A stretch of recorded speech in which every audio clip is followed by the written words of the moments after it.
Morning, Steve here in Chicago with the morning grain comments. Well, we have mixed trade, beans, meal, and oil up, corn about unchanged, and wheat lower.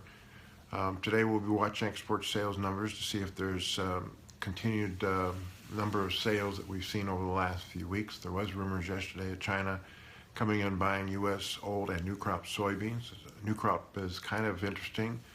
They must think the price is right. They also may have bought April U.S. corn and may be asking for prices for U.S. hard wheat and also white wheat, although Australian wheat prices are cheaper than U.S. white wheat. We also noted that the USDA came out and said that U.S. net farm income will be at 7-year highs at $134 billion, or up 22% from last year. Of that total, government payments were $46 billion, and COVID-19 payments were $24 billion. So I think the farmers cash rich, probably won't sell anything here in December, might make a few sales in January to pay some bills, but assuming normal weather and the prices are here, they probably will increase acres for 2021 for corn, beans, and especially winter wheat, and especially for soft red winter wheat. We also note that the U.S. Passed a law that says that they will delist any U.S.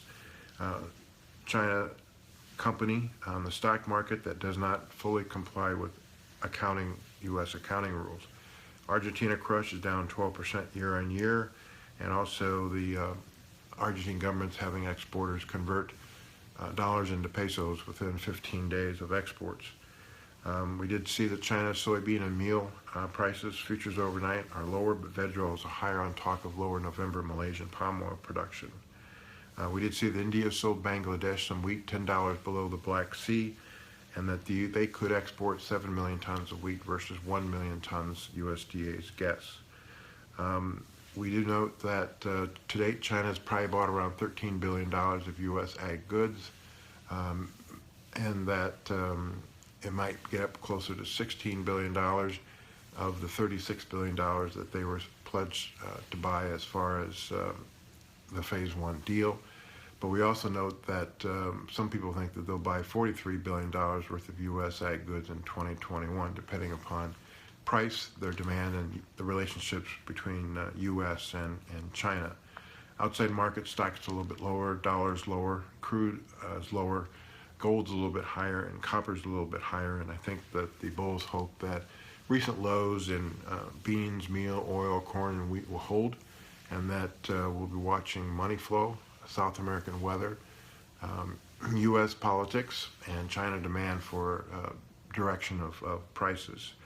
Right now it looks like everybody in Brazil will be getting to see some kind of rain over the next 2 weeks. It might be drier in the northern Brazil, and eventually southern Brazil could dry out based on La Nina. Argentina's gotten some rains, and so they should pick up their plantings. Their crops should show some kind of improvement. But again, we're just kind of wondering if La Nina kicks in, if they will actually see drier conditions in the eastern parts of Argentina. So again, mixed trade. We'll see what the export sales says. We'll see if there's any new China business announced, especially in beans and corn.